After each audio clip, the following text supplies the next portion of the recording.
And last weekend was so beautiful. Oh my gosh. When you do a YouTube channel in Minnesota, you gotta thank your lucky stars when you get lucky with the weather. Right now it is raining and it is 39 degrees outside. If it were any colder, this would be snow coming down in the middle of May. But we're not gonna let that stop us from having a Saturday adventure today. Tomorrow may be a Netflix roulette, but today we're doing an adventure. Normally on Tommy Travels II, this is where I like to step out of the car and do a few shots of the outside of the building and do my intro and say that building behind me is well, this is the Museum of Russian Art, and it's far too cold and rainy to get out of the car to show it. So this is what we get, some windshield wiper action. But we have been here once before. We saw one room of sculptures by an artist that was borderline insane and brilliant at the same time. And the rest of the building was empty because they were bringing in new exhibits. And now today we're going to find out more about those new exhibits that they brought in. Well, hello there, and welcome to another beautiful day for an adventure here on Tommy Travels II, and we are here at the Museum of Russian Art. And the topic today, the theme, if you will, is the body, as represented by Russian artists. And this should be a very interesting adventure here today. It's mostly just paintings on the wall, not a lot of sculptures, but there's a lot of beautiful things here. So if you are brand new to this channel, go ahead and hit subscribe so you don't miss out on a thing. And this should be fun, so come on with me, let's go see what there is to see.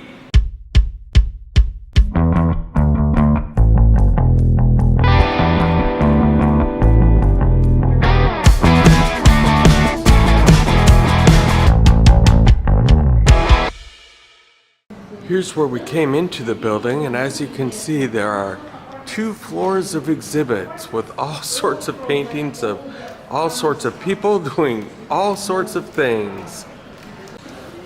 Now here's a painting I can identify with. It's by Igor Popov, and this was painted in 1964, and it is definitely a winter scene, which we definitely have a lot of in Minnesota.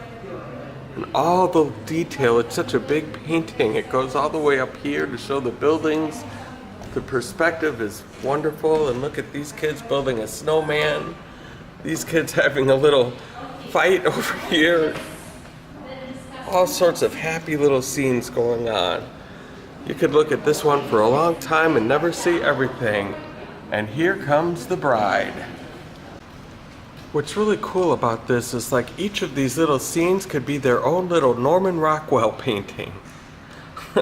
Like this one right here, these kids piling up on this poor guy. Look at this one, he's like, "You're squishing me." You just don't need any captions or words. You can tell exactly what each scene is talking about, and that's what I love about this painting. Here is one by Igor Razdragin. And he was born in 1923. This work was done in 1969, and it is called Builders. It's an oil painting on canvas, and these appear to be painters of some sort. And they all seem to be pretty happy about their jobs. So they must like what they're doing. I'm not sure what kind of construction this is, but their clothes are a little bit messy, so I'm assuming that painting is involved. Looks like these guys are on some sort of a little break right now. And here's an oil painting from 1952 called Beautifying Saransk. And it depicts all sorts of people hard at work. Different landscaping projects going on. This guy doing his wheelbarrow. And these guys have a very hot job, it looks like. You can see the smoke coming up, the fire. You can almost feel the heat coming from there. And this lady, she can't even believe it. She's just trying to stay out of the way.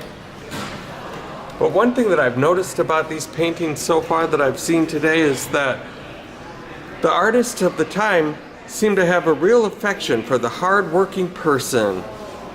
It seems like it was a very well-respected thing to have a job where you work with your hands, and do construction and all of these very difficult jobs, because look at the vibrant colors that are used and the way they're lit up, you know, to look very, very beautiful and very happy.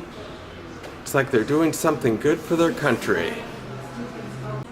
Here's another oil painting from 1974, and it's called Blue Morning. And it is quite blue, with the blue water, the blue skies. Looks like they're about to go sailboating. I wish it looked more like that outside here today. But sadly it doesn't, so I'll have to live vicariously through these fine people right here. Check out this beautiful farm country. And this wonderful couple, both on their motorcycles heading to work. This one is called Going to Work, and it's from 1960. It's an oil painting, and these paintings are just so great. You can almost just feel the wind rushing by them. He's like, "Are you okay?" She's like, "Yeah, I'm good. Let's go." This one is by Yuri Bosko. From the 1960s, it's called A Woman Worker. And she has that look on her face like she's staring down her boss, who just said, "Yeah, I'm gonna need you to go ahead and come in on Saturday. Yeah, that'd be great." Sometimes I go to these art displays and I have to really use my head to figure out what the heck some of these sculptures or paintings mean, but this one I like because it's very easy to figure out. It's called Grandma Anya with cat. And that's exactly what it is. It's Grandma Anya with cat. And I really like the couch that she's sitting on. It's totally the perfect kind of a couch that a grandma would have. And I just really like her beautiful blue eyes. And this amazing oil on canvas painting that we're looking at here is called They're Writing About Us.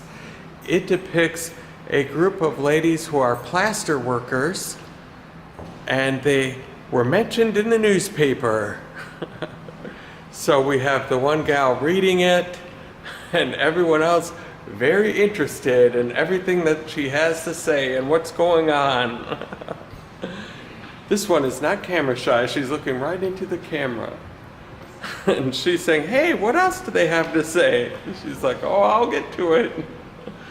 And this one seems to want to just continue working and listen intently at the same time. Boy, you can just feel every emotion going on in this. Well done.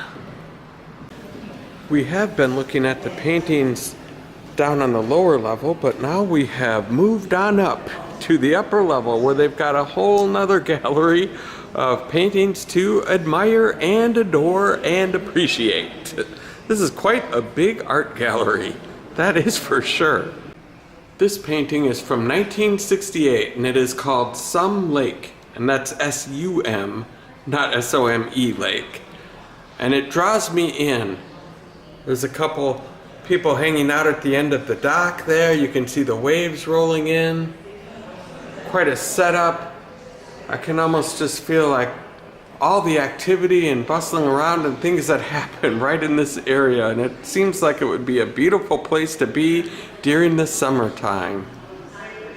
Here's an oil painting from 1960 called The Fisherwoman Lubia Porbina. And I just love this one because look at that smile on her face. There's just something about this painting where you can't look at it and not feel happy. I love that. This painting makes me glad that I came upstairs. It's the newest painting that we've seen in the collection so far. It's from 1986, and it's called Sleepless, Unmade Bed. And I like it because you can just tell the angst that's going on in this picture. Like the guy that came in, took off his jacket, tried to get into bed and have a good sleep, but that was not working. So he got up, sat in a chair, he's been smoking some cigarettes. Looks like he had some paperwork from earlier that he was trying to do, and nothing is getting him back into bed. And it looks like he might be out on the balcony or in the bathroom, but either way, not where he should be, in bed sleeping. This looks like an emotionally painful evening, and you can just feel it in the room. Well, this has been another successful adventure here today on Tommy Travels the Second. We've been here at the Museum of Russian Art in Minneapolis, and we have seen some very, very beautiful, amazing artwork. And so if you guys liked what you saw here today, go ahead and hit like on my YouTube channel. While you're at it, go ahead and hit subscribe and the little bell notification next to it so you can be the first to know when a new adventure comes out. Thank you guys so much for the support that you've given me so far, and until next time, I hope to catch you on the flip side.